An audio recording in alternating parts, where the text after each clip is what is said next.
Welcome back to Steve Robb Reviews. Today's review is going to be all about working with PVC material. It's a substitute for wood. It's much more expensive than wood, about 4 times the price, but it's a lifetime investment. I've worked with this for many years. You can nail it, you can screw it, you can glue it just like regular wood, and you can paint it. It only comes in white so far, what I've seen, and it's a terrific material that you can build something with and you never have to worry about maintaining it. You don't have to paint it, you don't have to stain it, you can just, if white is fine for you, well then, you know what, it's a great alternative then. Well, I'm going to show you what I got here. I'm going to show you a couple of pictures, and this is up in my cabin in Northern Ontario, my off-grid place. Let's just take a look at this picture right here. Okay, so this is the outside. This is the door that I put on there about 20 years ago. And yeah, it's all faded, checkered. I've tried to, paint it a couple of times. And well, it's like a dried out piece of basswood now. I mean, the sun's been beating on that for so many years. I'm going to cover that over with 2 solar panels. So we'll take a look at the other picture here and we'll look at the back end of the cabin. Yeah, and you can see that dark stain that's in there on that metal siding. Well, I'm going to put a door in there. And today, that's the project. So this is the material we're working with today. Let's go over to the bench. I'll show you what I've got planned. And I've got a little bit of a surprise at the end there. But for now, let's just take a look at the workbench and see the materials I'm using. Okay, so we'll start off with the hardware here. This is just just like your regular gate latch. I got a couple of hinges, and these are called biscuits for your biscuit joiner. You start off with the small ones, a 0. Next size up is a number 10, which is bigger, and the ones I'll be using today is a 20. And this is a biscuit joiner, and if we just take a look right here, you could see, yeah, right down here. Well, you can make an adjustment for whatever size biscuit you're using, and I got it set on the 20. I'm going to show you how this actually works. I'm going to use it with this material here, and it's 3/4 inches thick, and it's the same dimensions as you would lumber. So I mean, this is I got 2 1x6s here, and they're actually 5.5 by 3/4. I got a 1x2, and I got 6 1x4s. So we're going to build a really easy, long-lasting, it could either be called a gate or a door, and it's so easy to work with. Let's get started right now. Okay, so this is the setup here, and you just have to use just regular Elmer's white glue or LePage's white glue, whatever brand that you like.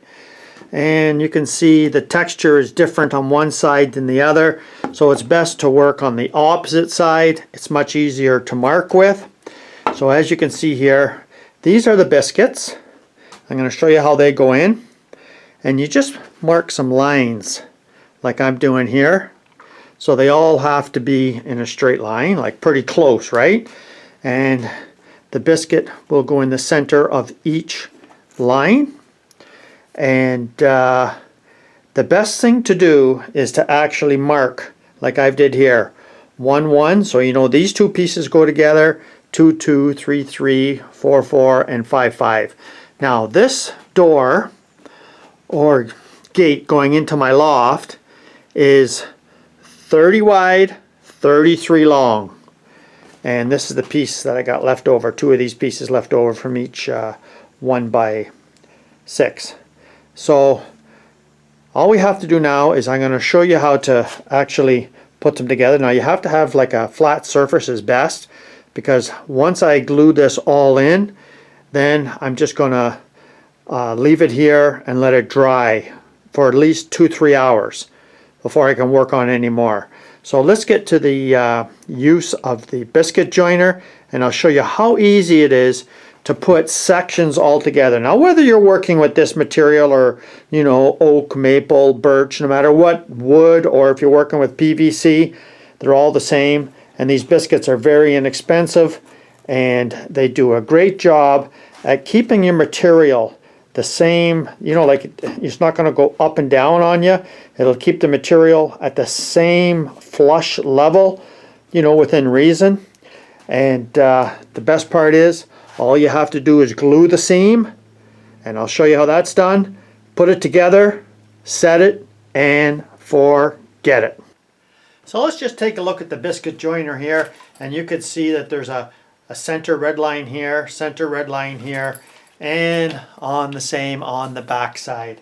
So the shoe here is adjustable up and down, and you can see how this is right flush with the material and the bottom.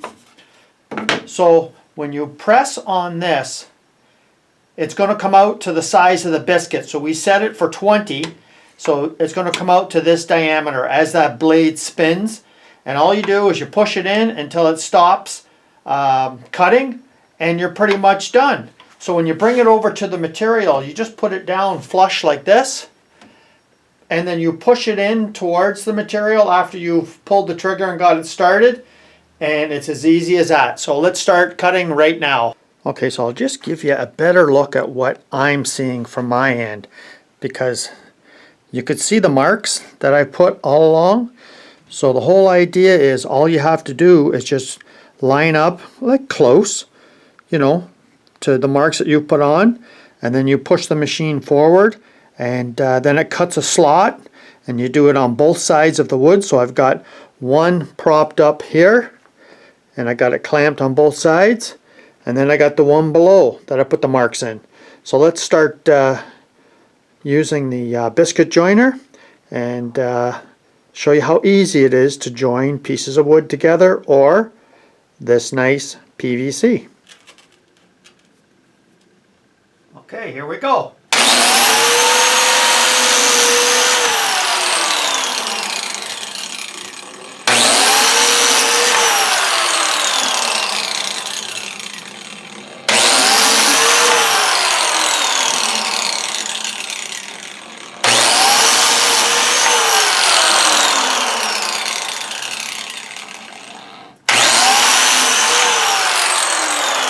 Okay, so there's all the slots on the one side. Now we have to do the other.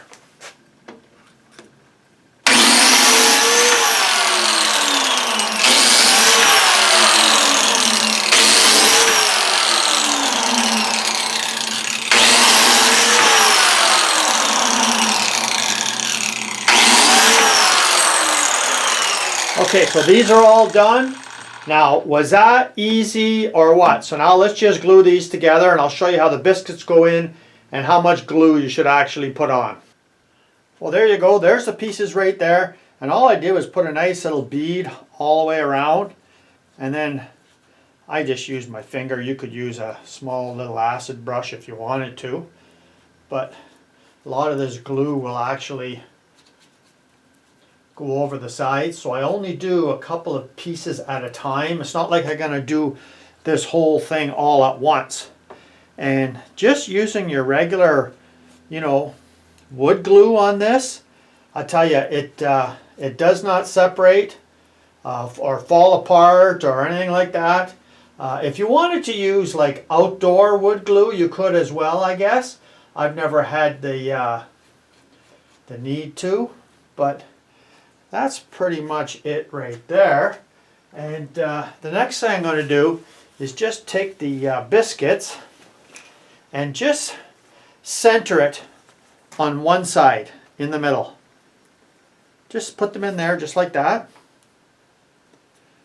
And you can center them up, and there's enough room in that slot to make sure that you know, it's not like it's jammed in there or anything.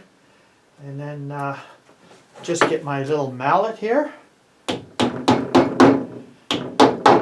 You see how some is spreading out? That's what you want to see. Now, the whole idea of doing this is you had to make sure that you marked 1 and 1, so you want to get everything in the right spot. Now you can just tap it down, and your lines should match. Might have to make a little bit of an adjustment here. And that seems that you don't have to be that particular, but I just want to show you what it looks like now before I actually clean this up, because you'll have to deal with this as well. So I'll take you off the tripod here. Okay, so you can see the glue is oozing out there, right? So all I do is I get this a rag with some warm water, wipe that down, and I'm only going to do 2 pieces at a time. Okay, so there's the 2 pieces glued together, because when you clamp it down, yeah, more is going to come out. So that's it right there, and you can just barely see the crack where they're joined. And you know, I'll let that dry for 2 hours, and then I'll come down, I'll put another section in, and I'll put another section in until the whole thing is glued together. And then I'll bring you back tomorrow when this is all complete, and we'll do the frame part. And the frame is going to go together real easy. I'm not going to show how that is actually done with the biscuits, but I'll show you the finished product. And we'll put the hardware on, and I'll show you a couple of tips that I do before I mount this on the end of the cabin, and it makes it so much easier to install. Okay, so I got the door or the gate all finished, and I'm going to bring you over there. I'll have you take a look at it. And the whole idea behind this video is working with PVC and what you can do with it and making something that will actually last a lifetime compared to using wood. So let's go over, let's take a look. Okay, so there it is. So let's take a good look at it. And it's very simple to make. It was all with biscuits. You can see the joints up here. And I just put temporary screws in the hinges for now on this side, so I can take it off, take the door off, so that, you know, in the future when I install it, well, it'll be so much lighter, right? Not going to be carrying a great big giant box like that up. So here's the latch here. I prefer these type of latches here because, you know what, when it goes on like this, guess what? It can never open up on its own anytime. I don't need to lock this. It's just that this here, once you set it like this, it will never open up on you. And I put a little bit of a stopper down there just so that the weight of the door never goes down, so you maintain the same gap all the way around. The door opens beautifully, and I'll flip you around the other side to show you the idea behind this and how easy it is going to be to install. Okay, so I put 1.5 inch all the way around because you don't want the wind and the snow and anything blowing around. So it's a nice tight fit all the way around. Put a couple of scrap pieces of wood here just for vertical supports, and that's pretty much it there. I just used some brads from this side just to tack this in with some regular glue, and I just use regular ordinary, you know, carpenter's glue, the white glue or yellow glue, and that will last a lifetime. Now you can see where I can take that door off now, and I can just, I'll measure the whole outside diameter, and then I'll cut a hole so that this fits in, and this is nice and light. I can put that in, I can mount that first, and then put the door on. So now I want to show you something else here that I got going on that I made at the same time as I was making this. So you can remember I got this far before where I had this all mocked up. Now this is going to go on the wall, so if you're just new to the channel, I'll show you where this is going. And if you take a look, you can see on the end of my cabin that door. Well, this is going to go over top of that doorway, and that door is going to go on the other side of the cabin. So I got access to the loft, and I'm going to install this. But I had to make some trim to go around this too. So I'll show you what that looks like. I made this all at the same time. Didn't take a lot of time. It's very easy to work with. And it was all with brads and biscuits.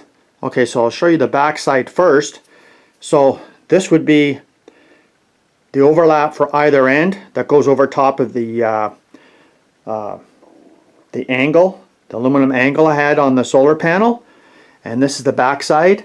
And I'll tell you something, there's a textured side and there's a smooth side. So I always glue the two smooth sides together. So this looks like the outside finish, but this is actually the inside. And I'll turn it around the other side, and it's, of course, I use biscuits on all four corners. And then I use some brads just to tack it down while I was gluing it up. So let's look on the other side next. Okay, so there's the finished product from the outside. And can you spot the brad nails in there? Well, I bet you it's hard to tell, but if you just take a look, you might be able to see some in the corner here, you know, on all the four corners. But you know what? 10 feet away, you'll never see them. You see them there? So that's what it's going to look like. I'm going to put it on the solar panel for you now so you can see exactly what the whole idea behind this is. So there it is right there. And, you know, I can actually, you know, put this on after the solar panel's on there. So you've seen the first piece of aluminum angle. Well, I'll actually bolt that onto the outside of the cabin first, and then put the solar panels on, then mount the top piece on, and then I can just take this trim, which is very light, and I didn't put no holes in anything yet, because what's happened to me in the past was I put some nice holes centered right in the middle here, and I end up with a crack on a board on the other side. So I'm going to make sure, because it only takes me a couple of minutes to drill some holes, and then I can, when I get up there, I can mount it on so easily. So that's working with PVC. It's so easy to work with. Now this is going to be 1.5 inches thick to make for the flush of the solar panel. And what I'm going to do is, for the crack in the center, and all the joints going all the way around are all centered the same, is I'll get some masking tape and I'll mask on both sides, and then I'll fill each one of these cracks with silicone caulking, white silicone caulking. So it's completely waterproof, and it's as easy as that. Well, I hope you enjoyed this little bit of a project of me showing how to work with some PVC and what you can do with it. And stay tuned for next summer for me installing these two items up at my cabin in Northern Ontario. And that's going to be an interesting project, I'll tell you. But until then, thanks for joining the video today. And I hope you find this stuff interesting, because I find it interesting to work with. And hopefully I bring to you some projects that maybe you don't see somewhere else. And look forward to seeing you again. Come back again. If you haven't seen this channel before, you're welcome to subscribe. And we'll see you next year, me installing this in Northern Ontario. Cheers.